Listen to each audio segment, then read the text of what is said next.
On a breezy October afternoon, I was born in the same mahogany bed in which I was conceived.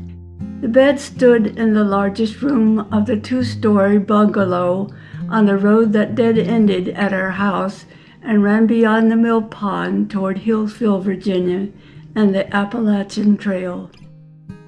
That day, my father and his sister, Aunt Mary Ann, helped me through a difficult passage into this world. And according to Daddy, I responded with the smallest cry he had ever heard.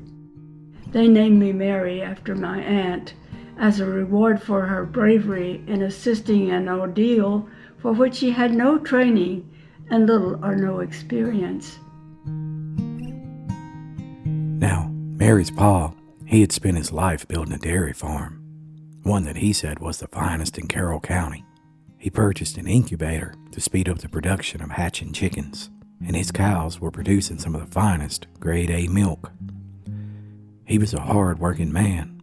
He was always thinking about the future. Yet, dark clouds were on the horizon all across America, and Appalachia was no different. All the banks were going belly up. The price of eggs was down to 3 cents a dozen, and milk was 5 cents a quart. It seemed that Mary's pa spent all his time worrying about the future for their farm. That's right, the Great Depression was here. Up there in New York City, folks were jumping out of windows because they had lost their fortunes when the markets crashed. Here in Appalachia, Mary's Uncle Leonard shot himself with a rifle and died on the front steps of his porch. And his wife, Aunt Dove, she was homeless and distraught, and she came to live with Mary. Just a little while later, Mary's dad's favorite sister, Aunt Cora, died of diphtheria. It was all so sudden. Mary's pa, he had to borrow one of Uncle Arnold's suits just to go to the funeral. Now, Aunt Cora lived just a couple of miles away from Mary, but she had never met her. Pa said she was a good person, but in those days, it seemed like dying automatically improved one's reputation. So, Mary really didn't know what to believe. Mary's ma, she was already sad-eyed, and all these events sank her deeper into depression. Sometimes her ma would go into the parlor and play the piano, and all the kids would gather around her and sing. It seemed like all the songs that she played were about heartbreak and hopelessness. Even when their mom played hymns at the piano, they were all sad. Mary felt like her mother wanted to die, and sometimes she would threaten the kids to just walk out and leave them all. All the brothers and sisters would be crying and beg the mother not to die. Sometimes, when their parents talked loud at night, they woke all the kids up. They were all trying to figure out if it was regular talking or quarreling, and they feared that Mama might run to the mill pond and kill herself.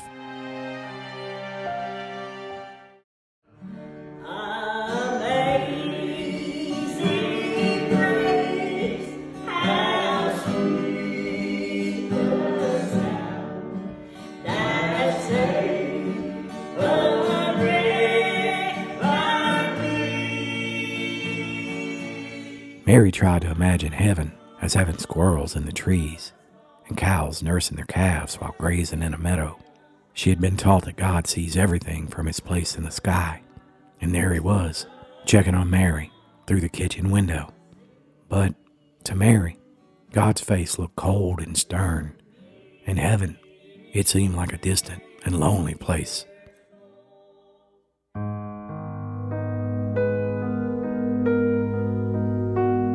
Sometimes, Mary's ma would talk to Aunt Dove about how she felt about having 6 children, pulling at her apron strings, always needing something that she couldn't give them. She complained about doing without things that most people took for granted. One time, when Mary's ma and Aunt Dove were stringing beans together, Mary hid behind the sewing machine and listened to their conversation. Mary's ma told Aunt Dove that she had visions of seeing her dead mother walking up the road from the mill pond. Oh, she missed her something awful. Aunt Dove took a pinch of snuff from a small can and pressed it along her lower gums. Now, I know you're a good and faithful wife. I don't believe I'd put up with what you have to. With all those suspicions, not being allowed to go anywhere. No, it just ain't fair. A woman that works as hard as you, with so many children, gardening and milking. You ought to be able to go and buy clothes and soap whenever you need it. It's awful sad that you couldn't even go and see your mama."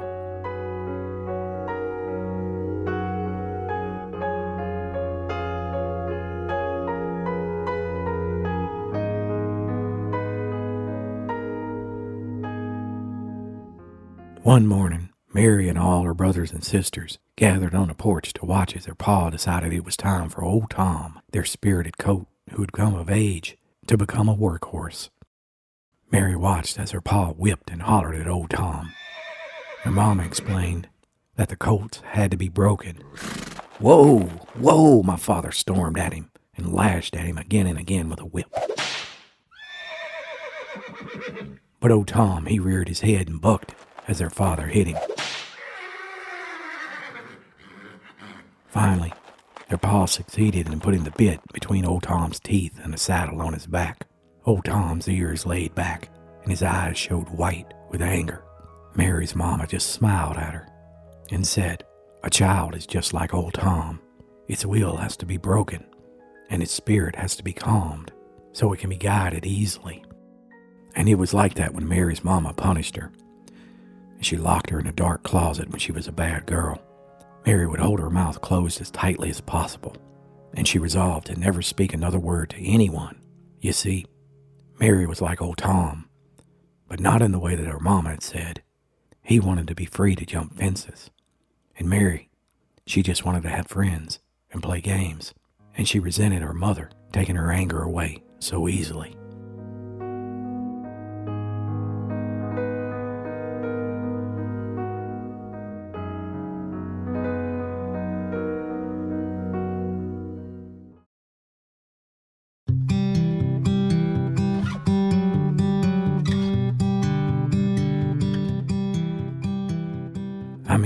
Mary was 4 years old, and she had never even seen another person besides her family.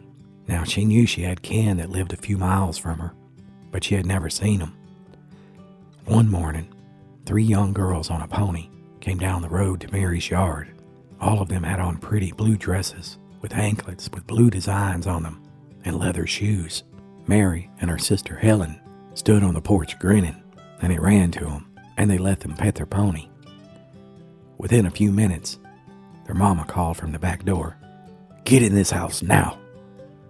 "Why?" Helen asked, as the screen door slammed behind them. "I'm your mother. Don't ask why." The mother, she would always make the girls come in the house whenever people came down the road. Sometimes Mary and her sisters would pull the curtain aside and watch them, but if their mama caught them looking, she scolded them. However, sometimes the girls would catch their mama staring down the road too, with lonely eyes. Now, they never knew the girls' names, so they just called them the 3 Blue Girls whenever they spoke of them. They imagined that they must have come from a brick house with flowers in the yard, with lots of other happy children. Heck, they must have gotten new dolls every Christmas, and I bet their mothers had hats made with ostrich feathers. Whenever Mary and her sisters would play, they included the 3 Blue Girls in all of their make-believe stories, and they waited for them to come back one day, but they never did.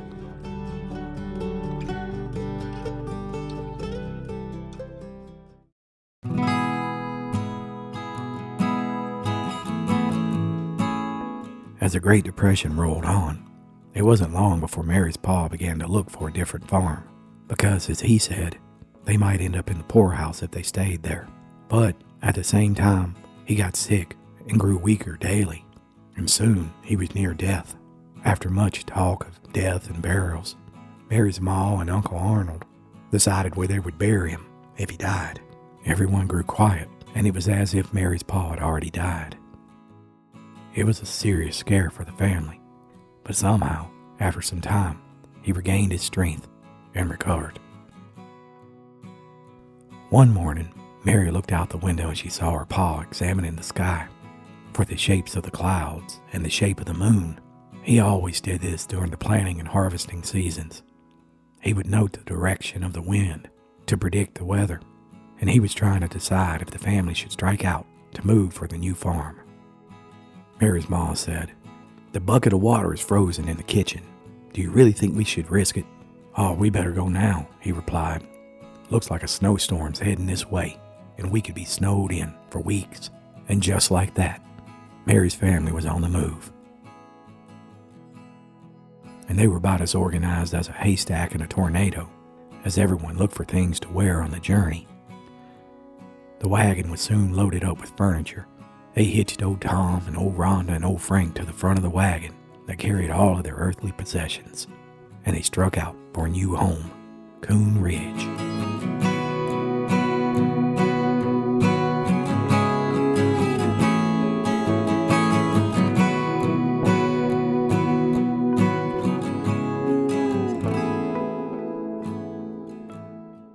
This was the first time Mary had ever left home in her life. The wagon led the way while the rest of the kids followed on a dirt road with deep, frozen tracks all morning until they came to a fork in the road and turned off to a smaller road which ran along Coon Ridge. As the ridge became more elevated, the wind blew stronger and colder.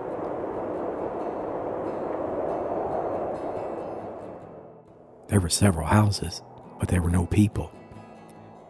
Mary ran to catch up with her daddy and pulled at his overcoat. "Where's all the people?" she asked. "Watch out," he stormed back. "Stay back there with your mother." And then he turned to look at Mary as she stood letting the wagon pass. "A person would have to be a dad-burned fool to go out on a day like this," he said. And then he muttered to himself, "Unless he had to." By noon, a few snowflakes fell like feathers from a molten bird, lingering in the air. The family took an even smaller road that ran to a wooded area. The wagon could barely get through, since the trees had spread their limbs across the roadway. Once they finally got to the clearing, they saw their new home. It was a gray, L-shaped house that was weather-worn and plain. The longer part of the L paralleled the road, and it sat on a slope. The lower portion stood on posts so high that you could see underneath clear to the other side. The upper portion dug itself into the hillside like a ship that had run aground. It was clear that Mary's family had moved to another dark house.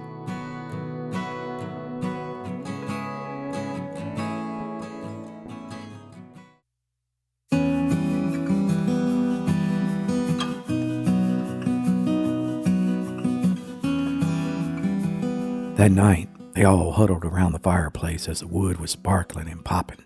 The fire threw shadows on the walls as they all hoarded its heat in their clothing. To their delight, a little mouse came out of a hole near the chimney, and he inspected the new residence of his home, and, in the flickering light, he cleaned his whiskers and satisfied his curiosity before returning to his home. Soon, it was Christmas. All of Mary's siblings walked through the deep snow to the edge of their property and took turns sawing down a Christmas tree. When they drug it back to the house, it was too big to fit in the room, so their pa cut it down to size, while their mama boiled some molasses to make candy and cookies. And she was even in a good mood. Mary and her sisters took turns with scissors, cutting out snowflakes and paper ropes to decorate the Christmas tree. That night, Christmas carried a mystical happiness. The tree was colorful, and it scented the air. The drab room had become magical, as the fireplace and the kerosene lamp sent shadows across the room that flitted about like friendly ghosts. Soon the stories blended together about Santa and baby Jesus and sent all of them into the realm of miracles and mystery. This was the happiest Christmas that Mary had ever known. Her mama had made cookies and candies, and her and her sisters, they finally got the kind of dolls they had always wanted. They were made of china and had blue eyes and just a bit of hair painted on them. Even the arms and the legs were movable. Mary got an orange to eat for Christmas. She had a hard time deciding whether to peel it and eat it by sections or just poke a little hole in it and suck on it slowly. She finally decided on the latter, and nothing had ever tasted so good.